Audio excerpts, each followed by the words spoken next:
Hey everyone, in this video I will be breaking down Fables Volume 11, War and Pieces. Now I've been covering Fables here on my channel for about 3 months, and this will be the end of my Fables coverage, at least for now. I may return to the series one day and keep going with it, but I really want to cover some other books, and Volume 11 is a logical stopping point because this volume wraps up the Adversary Geppetto story arc. Everything that Fables has been building to over the series so far gets wrapped up at the end of this volume, and it in many ways serves as a very satisfying conclusion. It can almost serve as a series finale for the book, although there is many more Fables beyond this. It actually goes up to volume 22, and there's going to be a 23rd or 24th volume. There's tons of spin-off books as well, but I'm going to stop my coverage here because, like I said, it's a satisfying stopping point. So thank you everyone that has gone on this journey with me, and now let's dive into it. Fables Volume 11, and see how the war with the Homelands and Geppetto goes.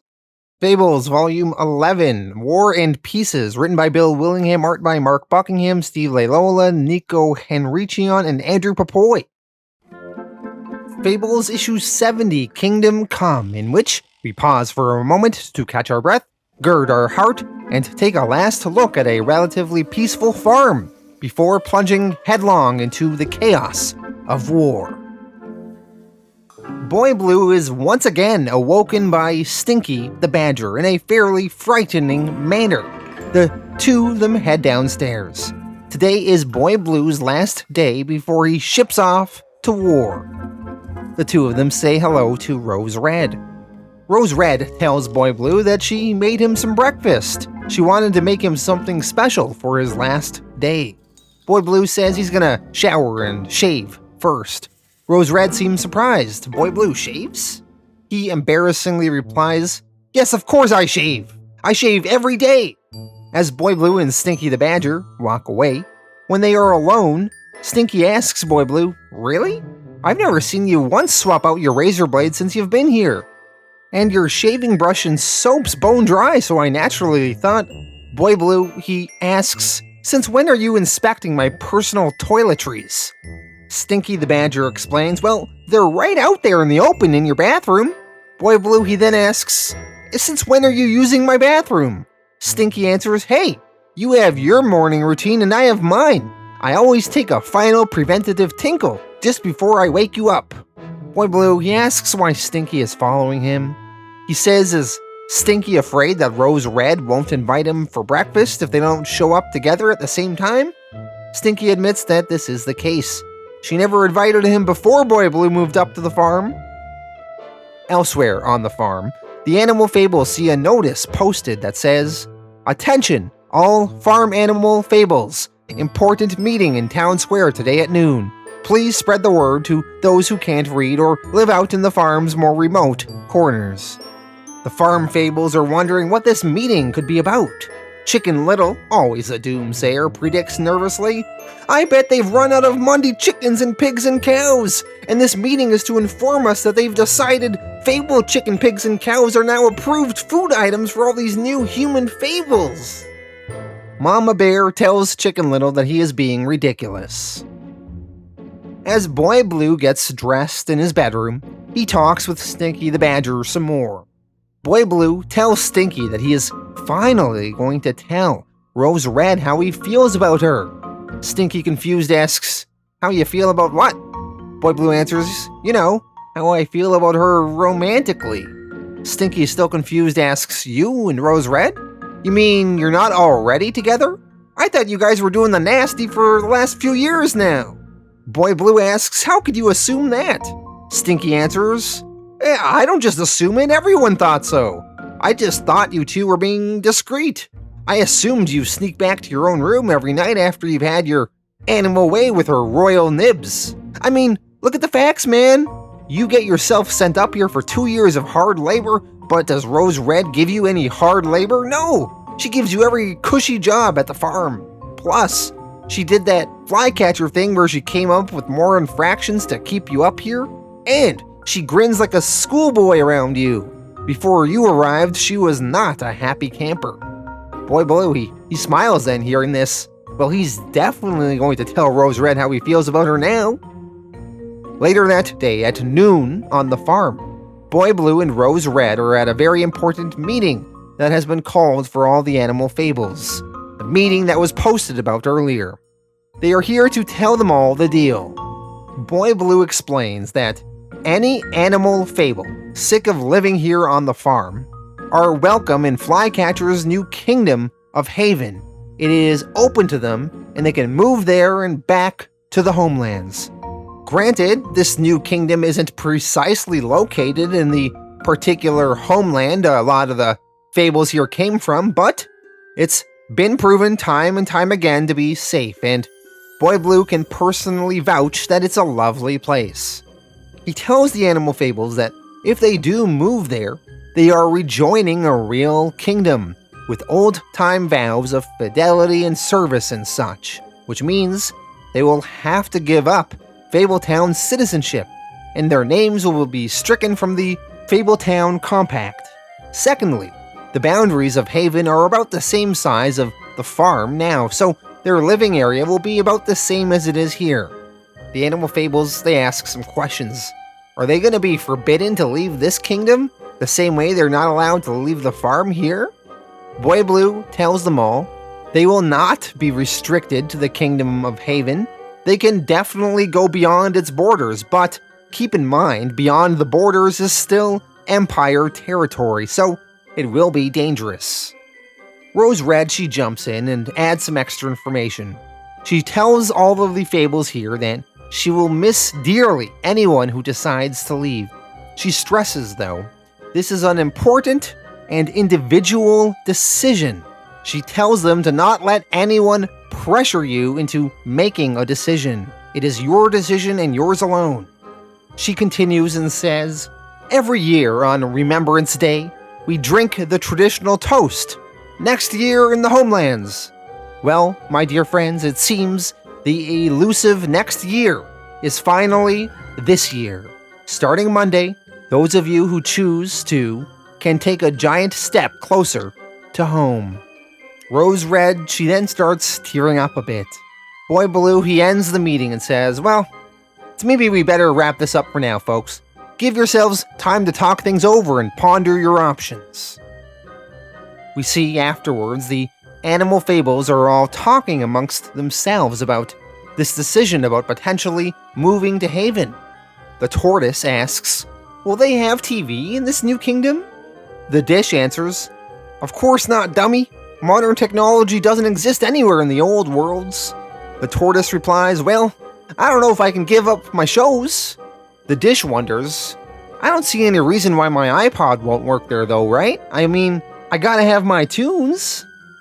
A cat is talking to the three blind mice, and the cat says that if he moves to Haven, he's gonna have to say goodbye to electric lights and hot and cold water faucets and movie nights.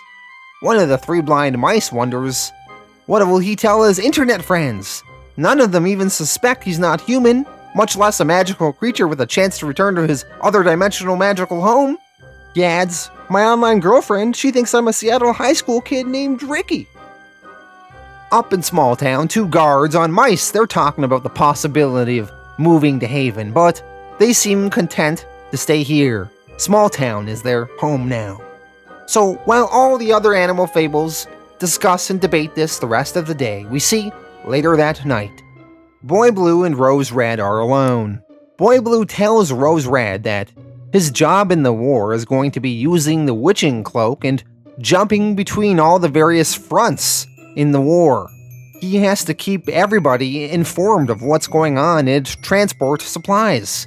But he'll be back here up at the farm from time to time. And Boy Blue was wondering when he's up here back at the farm if Rose Red would like to go on a date sometime in the future when he's back, assuming that she feels the same way about him as he does her. Rose Red, she has a little bit of a shocked look on her face when she realizes that Boy Blue is professing some romantic feelings for her. She tells Boy Blue, Blue, you know I like you an awful lot, but I just don't think of you that way. We've become such good friends over the years that I don't think we can be, I do love you, but as a brother. Maybe if we'd started something sooner when you had first moved up here. I have to admit, I did have a bit of a crush on you then. You were so heroic after your exploits in the Homelands. But you were still so hung up on Red Riding Hood, and now me? Is it just something you have about women with the word red in their names?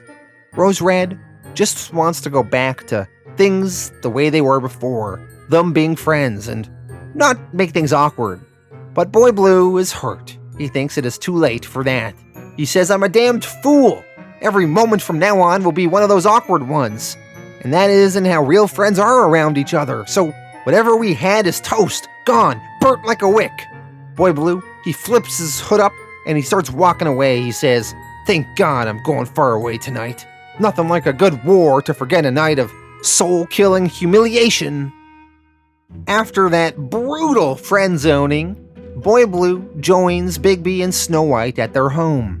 He tells them, "Sorry, Bigby, I was delayed a bit, getting my heart kicked out of my chest and then stomped on a few times for good measure."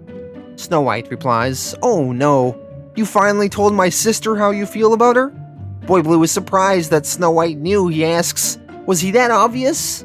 Snow White says, if he acted sooner, Rose Red might have reciprocated. She was so gaga over him in the beginning. Well, after some consoling, Bigby eventually brings Boy Blue into another room in his home. A large section of the Fabletown War Council is there.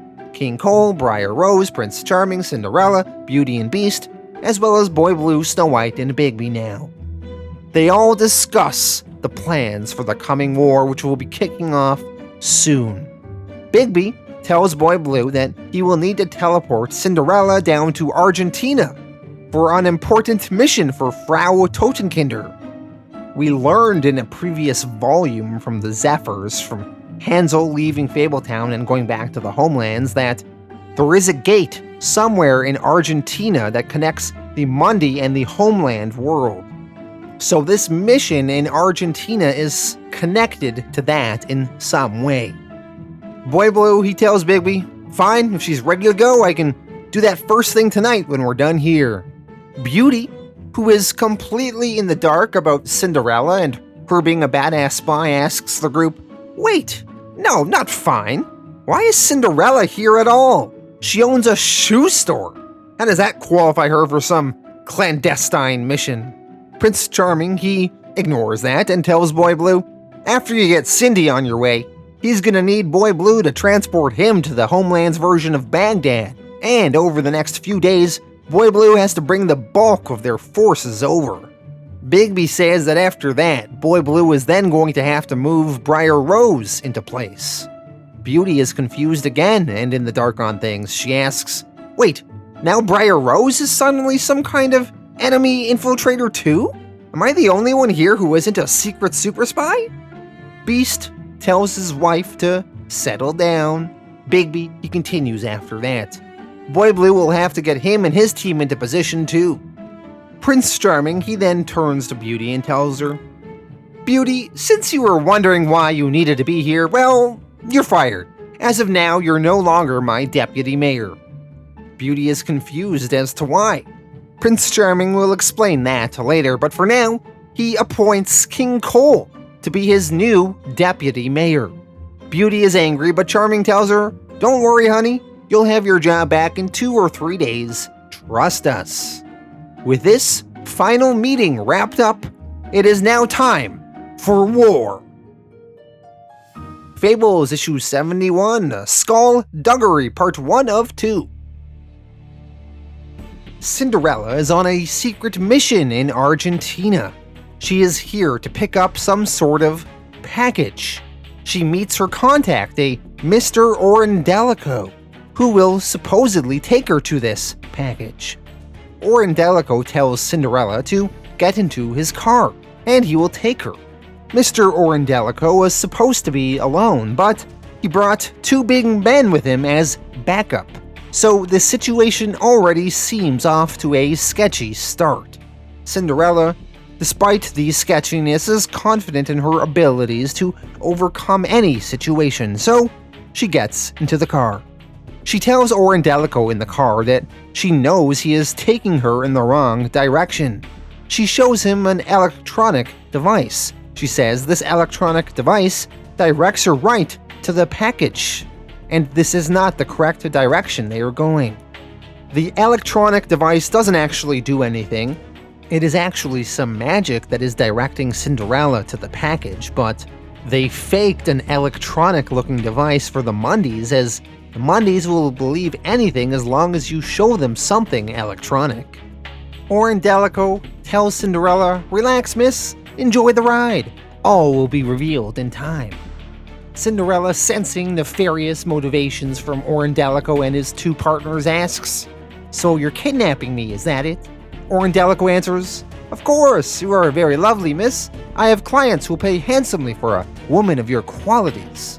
Cinderella, she reaches into the back seat and gouges out the eyes of one of Orindelico's associates. The second man in the back draws a gun. Cinderella wrestles the gun away from the man and shoots him. She also shoots the man she already blinded, killing them both. In all the commotion and fighting, Orindelico crashes the car and it flips. Back in Fabletown, Prince Charming makes a public announcement to the Fabletown residents. He says, "Everyone, I'm tired. I'm tired of paperwork and more paperwork, followed by still more paperwork. I'm weary unto death of bureaucracy in all its forms. When I decided to seek office as your mayor, clearly I bit off more than I could chew, so effective immediately, I resign. Since King Cole is now the deputy mayor, he will step in to complete my term of office." King Cole thanks Prince Charming, and then King Cole reinstates Beauty as his deputy mayor, and he appoints Prince Charming as Fabletown's new director of Homeland Recovery, meaning Prince Charming is in charge of running the war. Back in Argentina, Cinderella exits the crashed car, and she pulls Orindelico out of the car with her. She then forces Orindelico into another car, and she makes him drive her the rest of the way that he was initially supposed to. This time, Orindelico complies. An hour car ride later, they pull up to a remote building. Cinderella knows that the package is indeed inside. She asks how many men are waiting inside for her. Orindelico answers, "One, and he's unarmed." Cinderella assumes that that is a lie, but they go inside. Inside the building, there are two armed men, and they force Cinderella to disarm herself and give up her weapons. Finally, further inside the building is the package.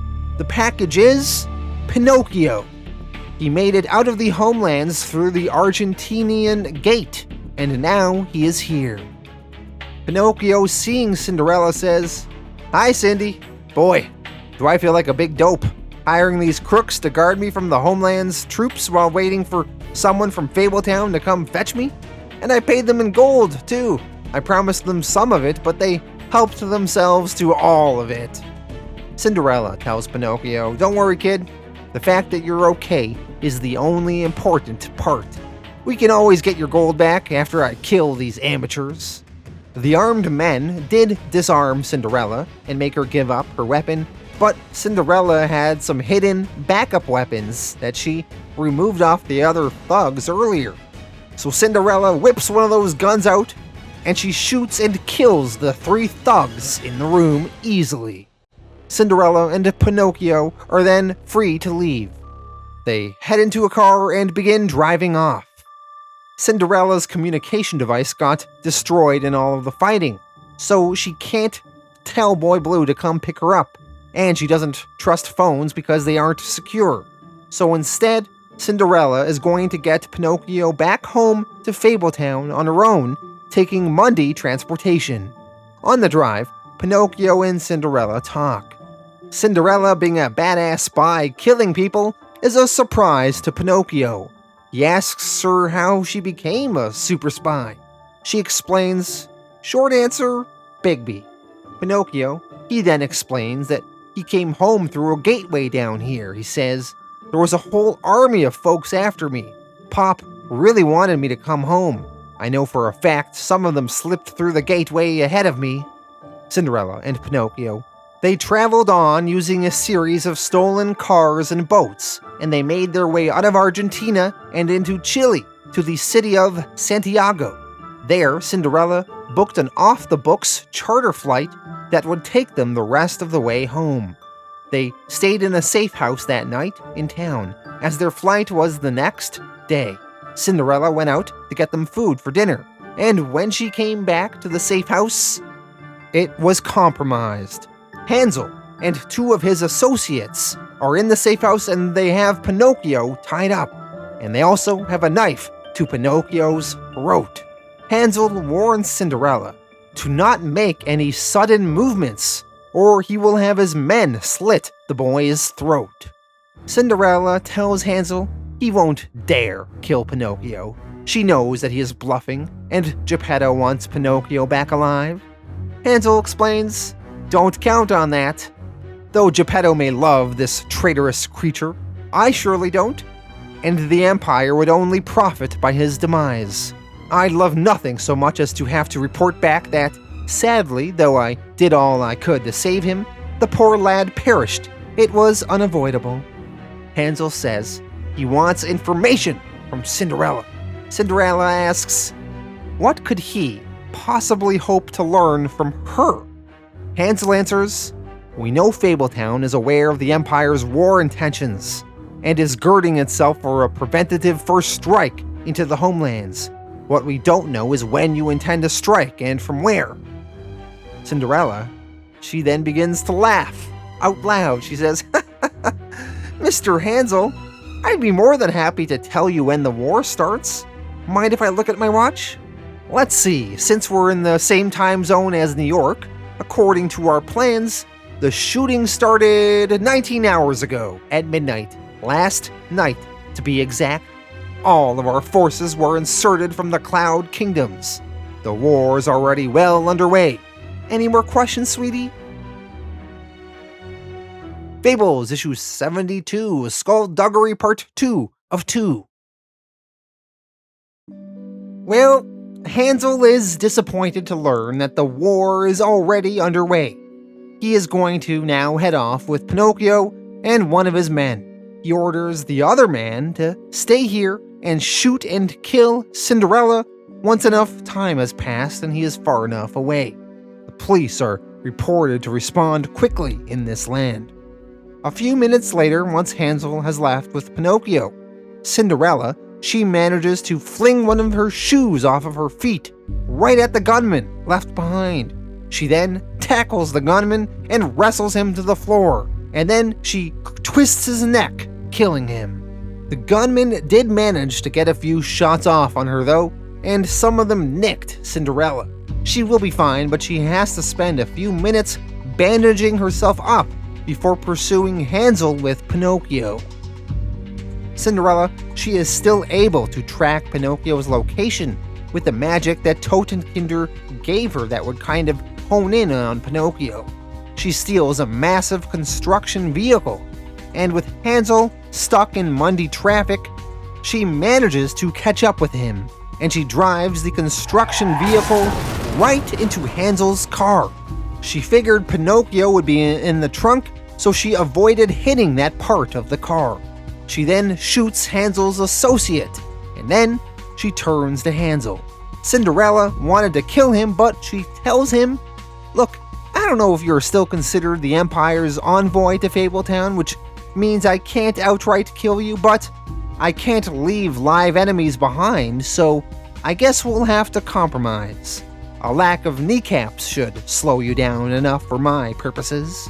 She shoots Hansel in his knees, and then she grabs Pinocchio from the trunk, and the two of them head off, and they catch their scheduled flight the next day that takes them to New York City.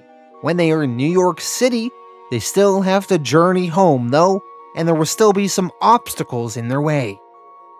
In New York City, Rodney and June Greenwood, the wooden soldiers turned human sleeper agents in the Monday, are in their apartment when they get an urgent message from the Homelands from the Emperor's forces.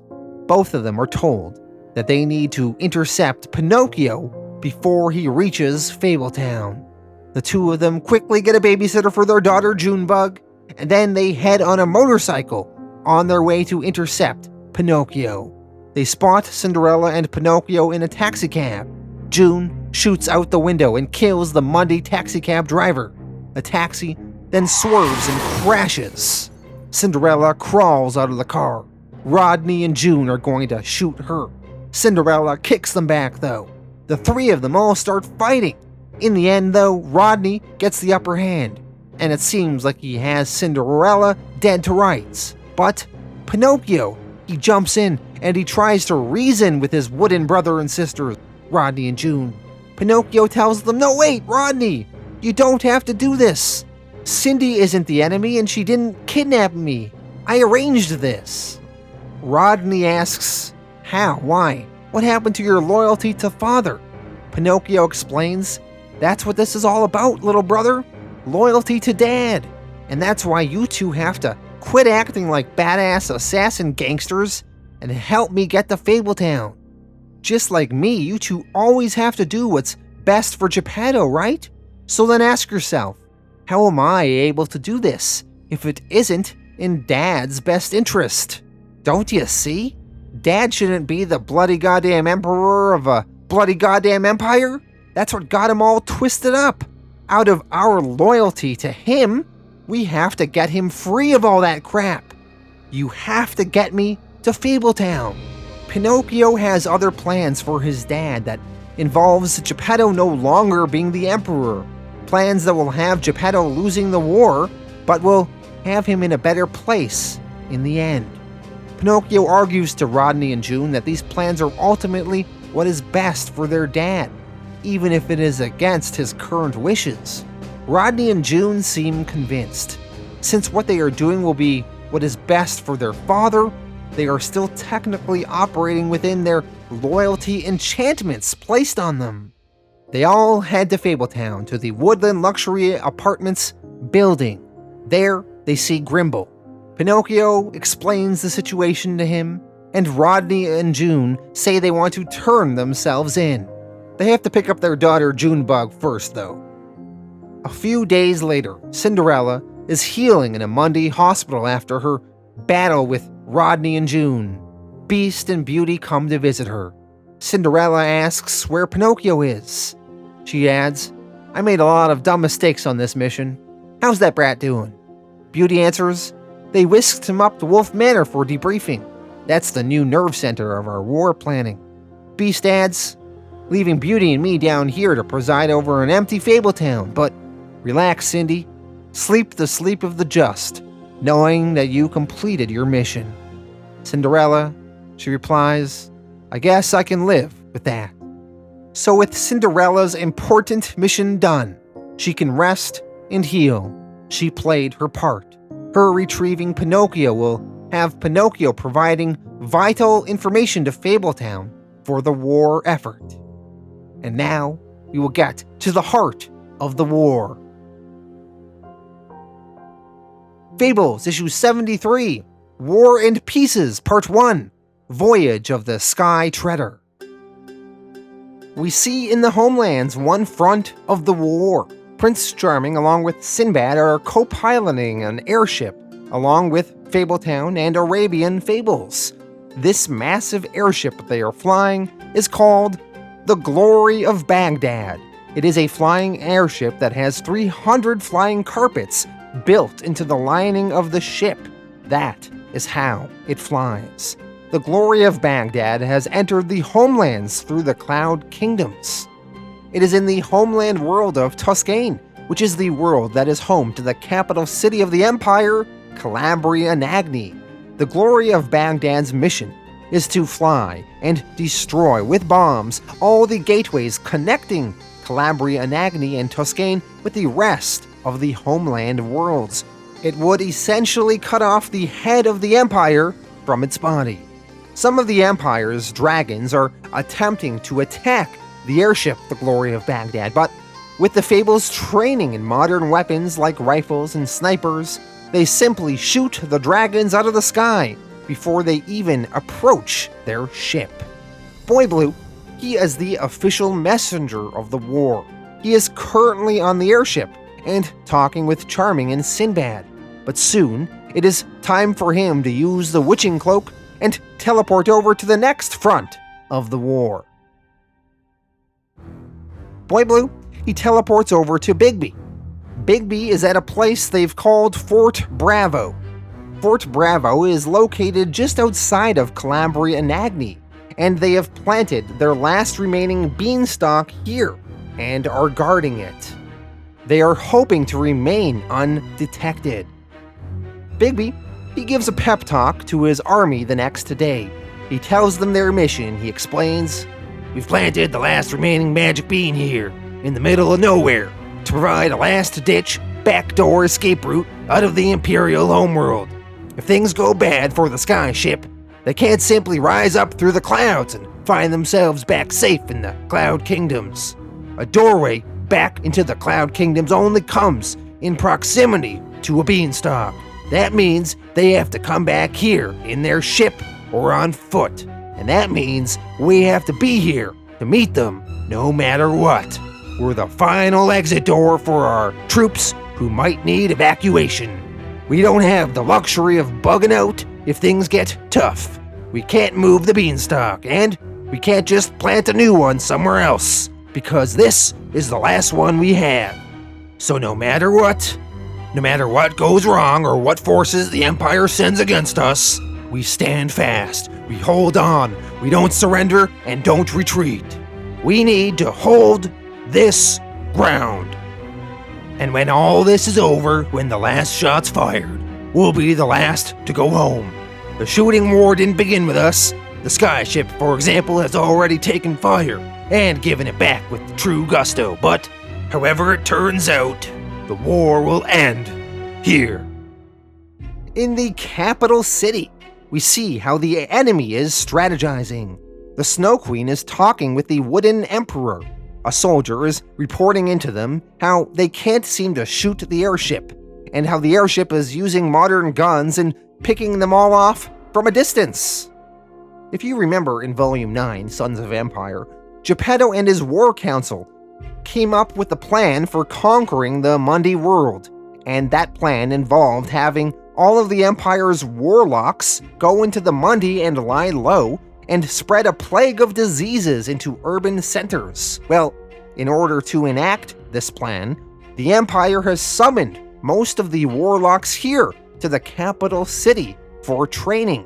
However, that has created some problems because the warlocks are not among the regular troops in their usual numbers supporting them, and they can't assist with the attacking against the glory of Baghdad. So the soldier in the room reports into the Snow Queen and the Wooden Emperor that, with so few warlocks left among their forces, they are at a severe disadvantage. The Snow Queen interrupts and says, "I truly hope you aren't about to question Imperial wisdom. We didn't bring you here to criticize us." The Wooden Emperor tells the soldier, "Leave us, so that we may take counsel among ourselves." The Snow Queen and Wooden Emperor discuss. The Emperor says, "Father Geppetto should be here to hear these bad tidings. I'm troubled that he is not." The Snow Queen explains he's still in mourning over the loss of the Grove and so many of your siblings.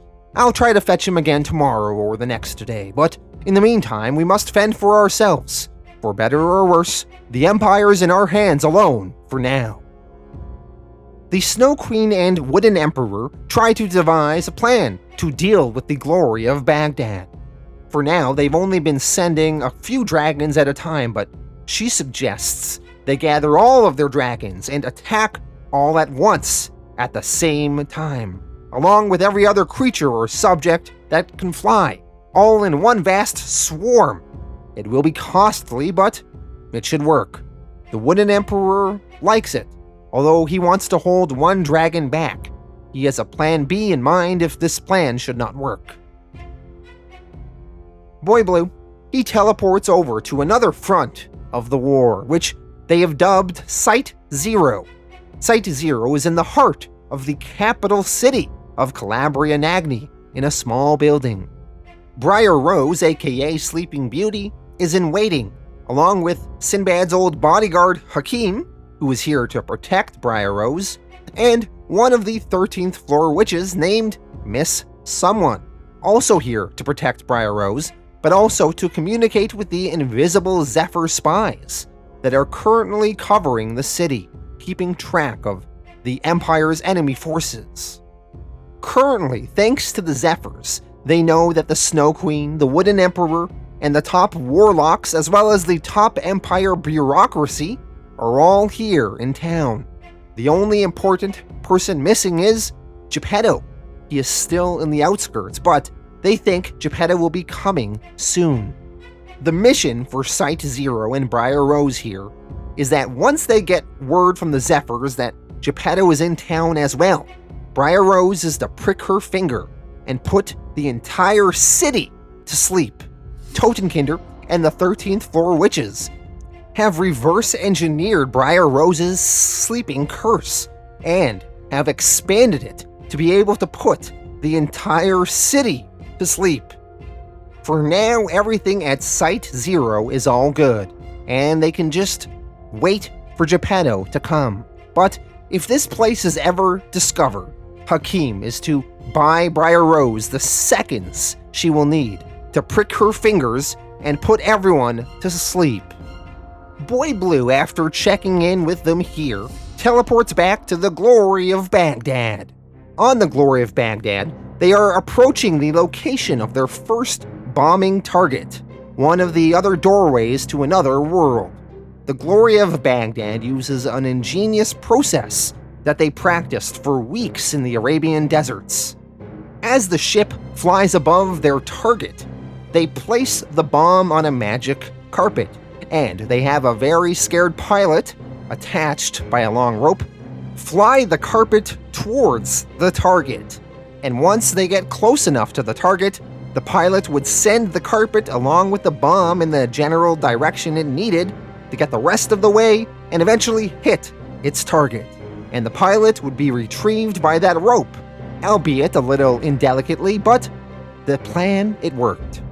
The first bombing run was a resounding success, right on target. With one gateway down now, there are 27 more to go. Prince Charming and Sinbad congratulate each other and prepare for some champagne and a big meal that night on the ship to celebrate. Boy Blue, he then teleported to Fabletown to check in on things there and make sure they weren't surprise invaded or anything, as well as collect supplies and messages. The Fabletown business office is under armed guard and ready for invasion as well, just in case. They are keeping things on the down low though, as they don't want to draw attention from the Mundies. Beast, he is in charge here. Boy Blue tells Beast how things are going. He picks up some supplies as well as snacks for Hakim, and then he teleports off to his next location. Boy Blue, he then teleports to the farm and Wolf Manor. Wolf Manor serves as the nerve center of their war operations. Wolf Manor is where Snow White is currently running things. Snow White is kind of the commander-in-chief of the war effort, keeping all the disparate parts together. She's also in charge of making sure all the bombs are being built that will eventually be teleported to the Glory of Baghdad and dropped on their targets. Boy Blue's job is to make sure the Glory of Baghdad always has 3 bombs with them at all times. 1 bomb to use on the next target, 1 bomb to drop in case the first one misses or misfires, and 1 more bomb just in case. Snow White tells Boy Blue they also learned of 2 new bombing targets from a new source. That source is Pinocchio, but Snow White keeps that source secret for now. Boy Blue is to tell Prince Charming and Sinbad on the Glory of Baghdad these new targets. Boy Blue eventually teleports back to the Glory of Baghdad. Some time has passed since we've last been here, and the Glory of Baghdad has already completed its 13th bombing mission. However, now it is suddenly faced with a swarm. The entire fleet of the Empire's dragons, save 1, as well as many other flying creatures, are about to attack the ship all at once. Prince Charming, seeing what they are up against, gives an order. He says, "Set battle stations throughout the ship. All gun ports open. All guns hot. Combat condition is full metal storm. Fire everything we have as fast as we can. I better not find one unfired shell or cartridge at the conclusion of today's action." Elsewhere at Fort Bravo, the Empire's forces accidentally stumble upon the beanstalk. The beanstalk is invisible unless you are close enough to it.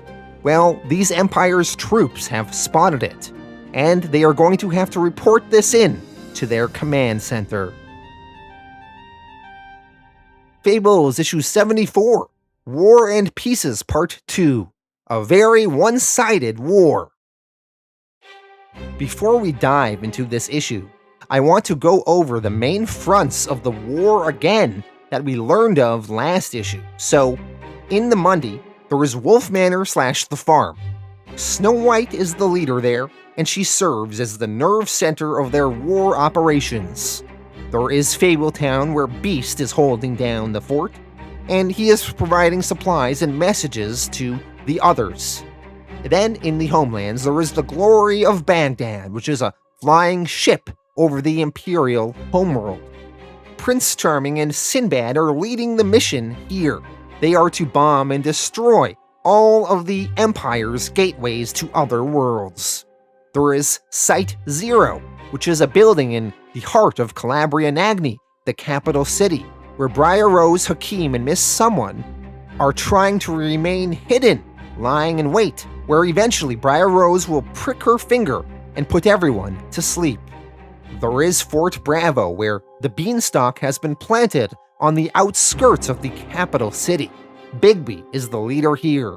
He is to defend Fort Bravo and the beanstalk for as long as he can, as it is their way home. Not mentioned last issue, there is also a place called Camp Zebra, which serves as an ammo dump in the Arabian desert. And most important to the war effort is Boy Blue, who teleports between all of these places, coordinating war plans and resupplying where needed. Continuing the story now, over in Geppetto's cabin in the hills above the Imperial City. Geppetto is still distraught over the deaths of his wooden sons and daughters when he sent them to attack Flycatcher and Haven last volume. Geppetto says, "I pulled them away from their lives and careers and sent them to die in that blighted alien land. My golden hoard turned out to be black instead, black as death." Back to the Glory of Baghdad. They were being attacked by a swarm of the Empire's dragons and other flying creatures. The Glory of Baghdad implemented a strategy called Full Metal Storm in order to counteract it. The premise behind Full Metal Storm is simple. Fire every gun as fast as you can, as fast as it can expend its ammo. Fill the immediate area with so much deadly crap that nothing can survive there. The problem with this strategy typically is that you can expend your entire ammunition in just a few minutes. But the Fables had a plan to combat this. While all of the guns were firing, Boy Blue teleported to a place called Camp Zebra in the Arabian desert, which served as an ammo dump, and they practiced doing quick resupplies like this many times before the war actually started. Boy Blue, he would teleport in, where a team of 100 or more loaders were ready, all in a line with their armloads of ammo, which they'd shove into his cloak as fast as humanly possible, like a well-trained racing pit crew. Then, Boy Blue would flip back to the Glory and dump it all out in one big vomiting purge. Then, without so much as a pause to catch his breath, Boy Blue would teleport back to Camp Zebra, where another crew was already set up with another load of ammo, and he would repeat this as necessary. Boy Blue made 3 trips back and forth in this particular battle, but it worked. It basically gave the Glory of Baghdad unlimited ammo they could expend in this battle. Nothing even touched the ship. They wiped out all the dragons and all of the flying creatures and suffered no casualties beyond Boy Blue's mere exhaustion at this non-stop moving. Prince Charming and Sinbad celebrated again on another huge victory. Over the next few days, everything was running smoothly for Fabletown and their war efforts. Boy Blue, on one of his visits up to Wolf Manor, was allowed by Snow White to learn that his friend Pinocchio was back. Boy Blue is shocked and hugged Pinocchio, saying, "Is it really you? I can't believe it." Pinocchio tells Boy Blue a few changes to the battle plans that will need to be implemented based on his new information. In the Imperial City, the Snow Queen and the Wooden Emperor are arguing. The war efforts are not going well. They discuss where they went wrong. All their best warlocks are stuck here in the city for retraining, where they are of no use in the current battle. And they stripped most combat-worthy magic and modern weapons out of the hand of their populace for fear of revolt, and this has made them vulnerable to outside attack. They couldn't imagine an outside force that could ever challenge them. They couldn't imagine a military threat that wasn't based on magic, so they ignored the Mundy world because it was almost entirely devoid of magic. The Wooden Emperor says, "These guns of theirs make the lowliest ignorant peasant more deadly than our most powerful combat warlock, and it takes us at least 20 years to train the most basic combat sorcerer, where one of their peasants can learn the rudiments of firing a gun in a single day."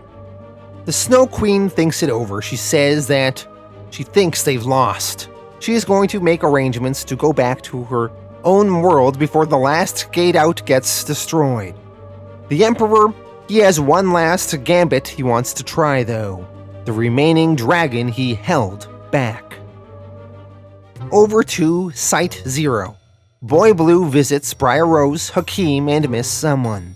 Boy Blue tells them that it is time to put everyone to sleep. Briar Rose asks, "Has Geppetto entered the city?" Boy Blue says no, there has been a change of plans though. New orders concerning Geppetto. Boy Blue tells Briar Rose to prick her finger and put everyone to sleep about a minute after he teleports out of here. It is unknown when they will be able to come back for her and wake her up, so she may be asleep for a while, along with the whole city. Boy Blue asks Hakim and Miss Someone if they plan on coming with him. They tell Boy Blue that they have decided to stay behind and be put to sleep as well. They want to make sure that Briar Rose succeeds on her mission. Miss Someone explains, "In the 1 minute between the time when you vanish and Briar Rose pricks her finger, who knows what dire events might befall us here? Or who can say what might happen to her in the time it takes for her powerful enchantment to spread out and encompass the city?" Boy Blue tells Hakim and Miss Someone, "Well, I admire your commitment to the cause, and I'll make sure everyone knows the full extent of the sacrifice you three are making here today. At least I will when I'm free to talk about it. Of course, it would be easier to talk about your achievements if I knew your real name, Miss Someone." Miss Someone, whose name is an alias, chooses not to reveal her true identity. She replies, but that's my own little secret, child, tucked away where no foul power can discern it." Boy Blue says, "Okay, well, I guess that's it then. I guess there's nothing more to say than goodbye. Sweet dreams, everyone." Boy Blue, he teleports away. Briar Rose, she picks up a pin and pricks her finger, drawing blood, and all three of them fall asleep. And then the entire Imperial City falls asleep too. Normally Briar Rose's ability only spans about a building or two, but it has been enhanced to work across the entire city. We see all across Calabria and Agni, everyone is falling asleep. Animals, giants, various guards, even the Snow Queen. Not the Wooden Emperor though. The spell won't work on him as he does not need sleep. While the Imperial City is falling asleep, some of the Empire's forces are preparing to storm Fort Bravo and the Beanstalk. We see one of the Empire's soldiers seize a Fabletown hare, and the hare shoots and kills the soldier, along with some human Fabletown fables joining in on the shooting. I love that the hare here that fired the gun was the tortoise and the hare working together as a team, with a modified weapon strapped to the tortoise's back, and the hare is firing it. This modified weapon was something we saw created way back in Volume 2 in the Animal Farm story arc, and we finally get to see it here used as initially intended. A great callback to Volume 2. In the Imperial City, the Wooden Emperor is walking around. He sees the entire city falling asleep, and the thorny vines from Briar Rose's sleeping curse start growing and enveloping the town.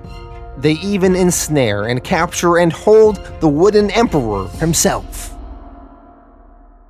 Fables Issue 75, War and Pieces Part 3, The Fire Ship, and Part 4, Fort Bravo, and Epilogue, Amnesty.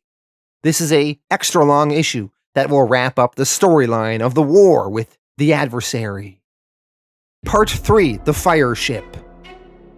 The Glory of Baghdad finished its second last bombing run, and they are now headed towards the final gate they need to destroy. And then once they do that, it will be mission accomplished, and they can head home towards Fort Bravo and the magic beanstalk. At Fort Bravo, Bigby and his soldiers are holding their ground and fighting off one group of the Empire's skirmishers after another. Bigby's forces are better trained, better armed, and better supplied than the enemy. They haven't suffered a single casualty yet. The Empire's medieval troops simply can't stand against modern rifle teams, not unless they outnumber them 100 to 1. However, that is what the Empire is planning to do next. Send a huge force their way. Boy Blue on the Glory of Baghdad informs them, thanks to the Zephyr spies, that the Empire has massive forces gathering that will soon be heading Bigby's way. Prince Charming and Sinbad say they plan on dropping this last bomb and then immediately heading towards Fort Bravo and the Beanstalk and home as quick as they can. Boy Blue, he teleports over to Bigby at Fort Bravo to tell him their intentions. As soon as Boy Blue leaves, though, things turn bad for the Glory of Baghdad. The Wooden Emperor had this one last gambit he wanted to try, and his plan is being enacted now. They had one final dragon they held back, and they have that dragon now waiting and hiding, camouflaged under some trees and bushes, along with some troops. The Empire, they figured out that in the past, the Glory of Baghdad would land and take on fresh water every few days, and the Empire knows the Glory of Baghdad hasn't taken on any water in 5 days, so they are due to land. The position the dragon is hiding in lies directly between the Glory of Baghdad and White Mountain Lake, the only body of water in 100 miles big enough for the Glory of Baghdad to land in and collect water. So not only should the Glory of Baghdad pass directly over the dragon, but it will also be flying low, ready to land and collect water. So the Glory of Baghdad does exactly what the Empire was hoping for. It comes in low, ready to land in the lake and collect water, and as it is flying above, the dragon springs out of its hiding spot, and it is right below the ship, and the surprise dragon attack is too quick for the Glory of Baghdad to react to. The dragon blows its fire, it engulfs the ship, and the fire reacts with the ammo on board and causes several explosions. There were also 2 Zephyrs on board the ship, and since Zephyrs are composed of pure air, they were instantly incinerated in the first moments of the fire, unintentionally accelerating the fire with their explosive deaths. With that one strike, the Glory of Baghdad is completely destroyed. Prince Charming and Sinbad are forced to give the order to abandon ship. Elsewhere in the Imperial City, the Wooden Emperor manages to break free from Briar Rose's thorny vines, and he begins heading over to join his forces that will soon be attacking Fort Bravo. In the aftermath of the explosion of the Glory of Baghdad, we see Sinbad and Prince Charming made it to land. Prince Charming is badly burned.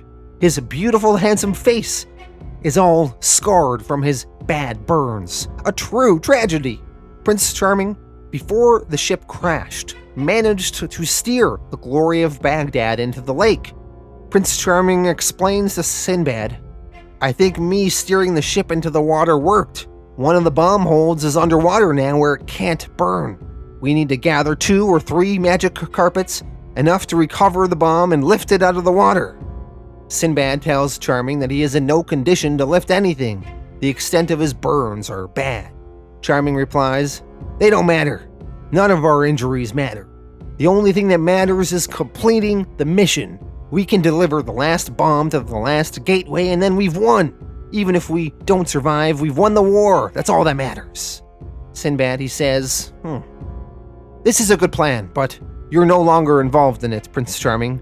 You've done your part. Rest now. Try to recover. I'll find other survivors to help me." Prince Charming, he is not willing to sit this out, though. He says, "After all this time, do you not know me at all, my friend? Whether it involves a desperate war or a woman's virtue, I always win my battles, always. I intend to blow up that last gateway. That's not subject to debate. So, Captain, are you going to help me or not?" Chapter 4, Fort Bravo. The Empire's army are now attacking Fort Bravo and Bigby. Boy Blue is there too. The Empire's army have one very powerful magic item. Previously, back in Volume 4, in the Last Castle story arc, we met a hero named Britomart.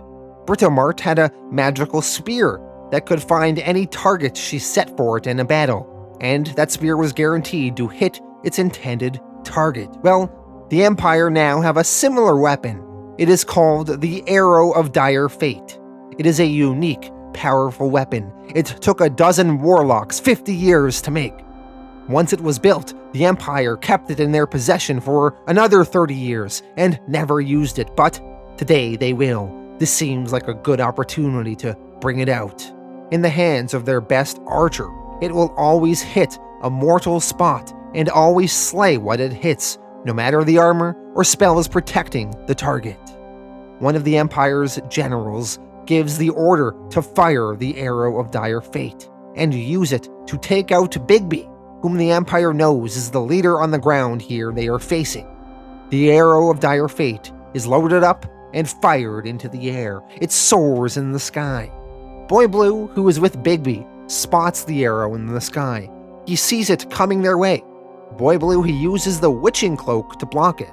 Now, the Witching Cloak can often absorb and reflect any weapon attack, but the Arrow of Dire Fate's magic is able to overcome the Witching Cloak, and the arrow pierces through the cloak. It goes through it, although the cloak does slow it down a bit. The arrow, it pierces Boy Blue a little bit, and it inevitably pierces Bigby as well, although not very deeply. But the arrow, it still hit its target. Bigby is pierced by the arrow. Bigby and Boy Blue are a little shocked that the arrow went through the Witching Cloak. Even though Bigby just got hit with a small scratch from the arrow, he still passes out. Boy Blue as well. The Fabletown troops there are shocked. They say, "They just killed Bigby and Boy Blue with one goddamn arrow!" Back over to Prince Charming and Sinbad. They have used 3 magic carpets and have gathered one of the bombs out of the water in the wreckage of the Glory of Baghdad. They are now beginning to walk the bomb to its final target. Prince Charming is pulling the bomb, which is floating in the air thanks to the magic carpets, and Sinbad is keeping an eye out on enemy forces. Sinbad argues that they should have looked for more of their fellow soldiers to help them with this mission, but Prince Charming explains, once the abandoned ship order was given, they were all under standing orders to head for Fort Bravo and the Beanstalk home. They're long gone, buddy. Learn it, love it, live it.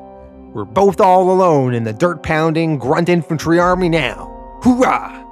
As Sinbad and Prince Charming continue their mission of pulling the bomb to its final target, we see the fighting at Fort Bravo is really kicking off. The Wooden Emperor has joined the battle. The Fabletown army of armed human and animal fables continue fighting on valiantly, though. Modern gunfire versus the Empire's medieval weaponry still gives them an advantage. We see the Empire's giants are fighting Fabletown's Cloud Kingdom giant allies. We see the Wooden Emperor cutting through some troops like butter. Back over to Sinbad and Prince Charming. They ran into a small party of some of the Empire's goblins, but they managed to kill them all. They finally have the final gate within their view. Prince Charming explains the game plan. He says, "Alright, we rest here until dark. Then we inch in over a period of hours until we're close enough that you can't miss with the long gun. Once you've killed everyone, we drag this monster into the gate and blow everything to Kingdom Come." Sinbad replies, "Good plan, Prince Charming. Simple and audacious." Back over to Fort Bravo. We see that Boy Blue and Bigby are thankfully alive, recovering in a tent. The arrow of dire fate did not kill them. The wizard, Mr. Grandors, is tending to Bigby. Bigby asks if he's dead. Mr. Grandors tells Bigby, "Nearly enough. I was worried there for a time. You fell victim to a most powerful dose of very bad magic. More than once I thought we'd lost you." Grandors tells Bigby that he's been out for 4 days. Boy Blue, too. Boy Blue's awake now, though. One of the soldiers reports into Bigby. "I've lost count of the number of times they've attacked, and we've beaten them back, Bigby. Always just barely and at great cost. Counting dead and wounded, we're down to half our fighting force. We need our wounded evacuated, and we need new supplies desperately." Boy Blue, now standing, has the arrow of dire fate still sticking through his arm. Mr. Grandors explains, "I didn't want to risk removing it. Its magic is beyond my skills. He'll have to get Dr. Swinehart and one of the 13th floor's better sorcerers to finish taking it out." Boy Blue, he can't rest though. He's gotta teleport with the witching cloak and get some more ammo for their men. Mr. Grandor says, "As near as I can tell, since Mr. Blue wasn't this thing's intended target, he's safe from most of its deadlier effects. You, on the other hand," Bigby asks, "So I was the target, so it tried harder to kill me?" Grandors replies, "Essentially, yes." Boy Blue, he teleports away to get some ammo. Bigby, he gets filled in on the situation. Most of the bigger dangers, like the giants, are taken out on both sides. But the Empire still has the Wooden Emperor on their side fighting. The soldier explains to Bigby, "Nothing we do can touch him. It's like he's got some sort of force field against every possible kind of weapon." Bigby, hearing this, replies, "Yeah, he's supposed to be immune to everything except the biggest, baddest sort of magic. And that's me, in a nutshell." Bigby tells the troops to fall back to the base of the beanstalk. He is going to take out the Emperor himself. Bigby turns into his wolf form and starts charging at the Emperor. Over to Prince Charming and Sinbad. They have killed their way to the doorway of the final gateway with their bomb intact. It will have to be set off manually. Charming tells Sinbad that he will take it from here. Sinbad argues nonsense, he will do it. But Charming replies, "A noble impulse, but misguided. Do you know how to arm this thing and set it off?" Sinbad admits he does not. Charming continues, "Too bad, I don't have time to teach you, and we can't afford what would happen if you're not a good student. Get well clear, Captain. I'll set the longest fuse I can, so don't leave without me. I'm no hero, but just in case things, go south, then I want you to tell every woman I've ever known it was her in my last thoughts. That should keep you busy for a few years at least." Back to Bigby.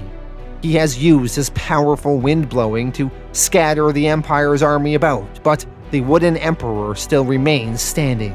The Emperor tells Bigby, "Come out, wolf, and face me. I offer you an honor no one else has ever enjoyed in the entire history of the Empire. Single combat with the Emperor. Do you dare face me, beast?" Bigby replies, "Keep your shiny metal shirt on, puppet boy. I'm here." Bigby, as a giant wolf now, bites the Emperor's arm. The Emperor is so massive, though. Bigby cannot make himself any bigger. The Emperor slams Bigby to the ground and feeds him some punches and kicks him away. The Emperor gloats, "Ha ha! I've heard you were bigger. You're not even as big as a normal wolf compared to me. Is this the limit of your power? Can't you summon more to enlarge yourself? I'm the Emperor. I never lose in battle."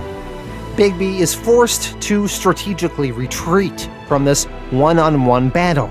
He needs to come up with a game plan. Bigby grabs some tools and heads back to fight the Emperor, this time in his human form. Bigby is going to borrow a tactic that the Mouse Police used in the Battle of Fabletown with the wooden soldiers. In that battle, the Mouse Police climbed up the wooden soldiers' legs and unscrewed the screws in their legs holding them together, causing them to fall apart. So Bigby is going to try and do that. He goes back to fight the wooden Emperor. Bigby is running and dodging about, and he manages to unscrew the wooden Emperor's legs, causing the Emperor to fall over. Bigby then calls for his troops to fire on the Emperor with cannon fire. The cannon fire does hit the Emperor, but his magics still protect him. That is when Bigby calls in Boy Blue. Boy Blue was designated too important for the war effort to fight directly, but Bigby made an exception in this case. Boy Blue teleports over to the Emperor, and with his Vorpal sword, Boy Blue slices and decapitates the Emperor with the swing of his blade, the blade making the signature sound snicker snack on the cut.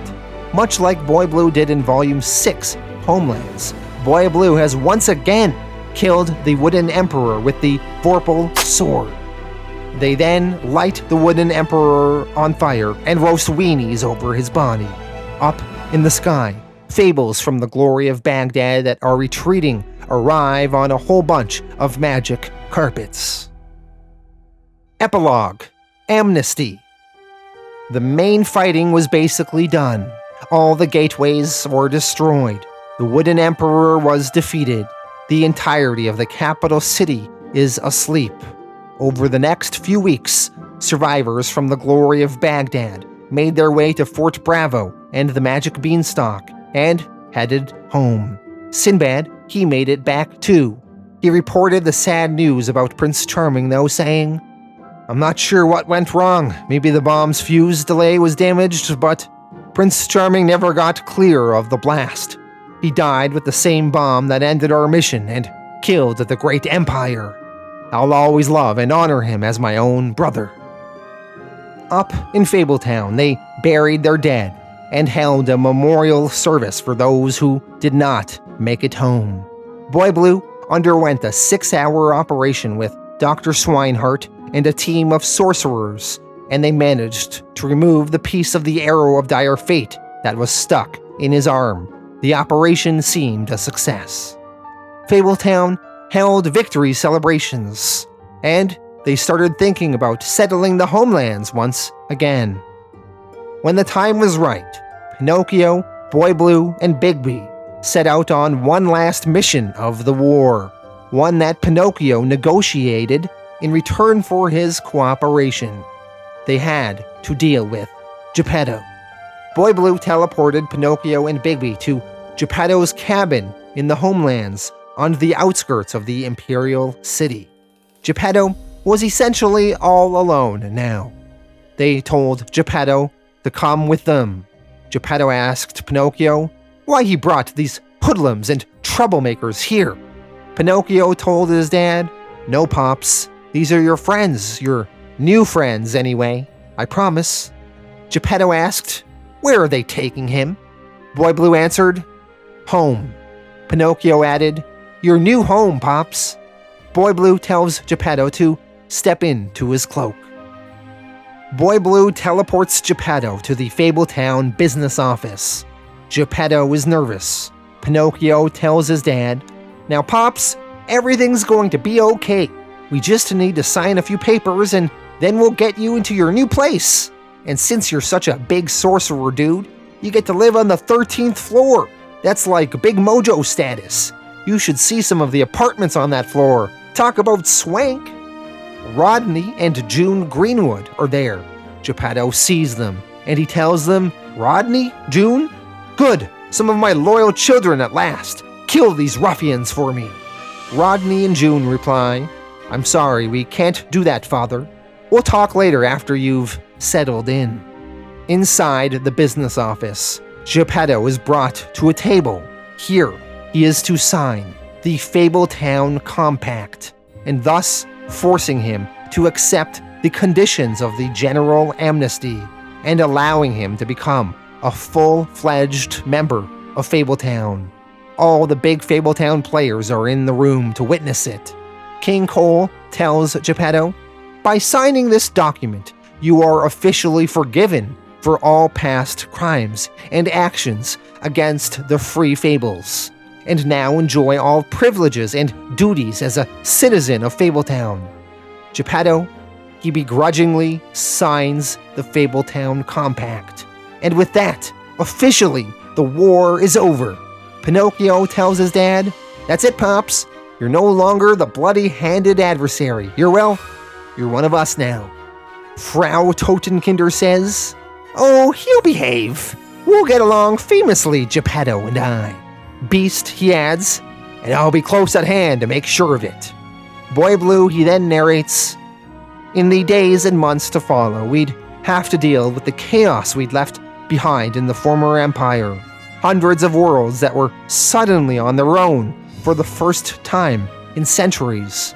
But at the time, I doubt there was one of us who didn't see a bright and shining future ahead of us. What can I say? Even immortal fables must be forgiven their rare moments of naivete."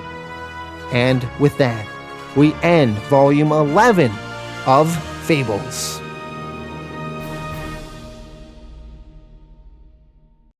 Alright, so that was Fables Volume 11. And what a satisfying conclusion this volume was. Now, some people think that Fables really goes downhill beyond this and isn't worth reading. I still think Fables is fun and has some good story arcs after this volume.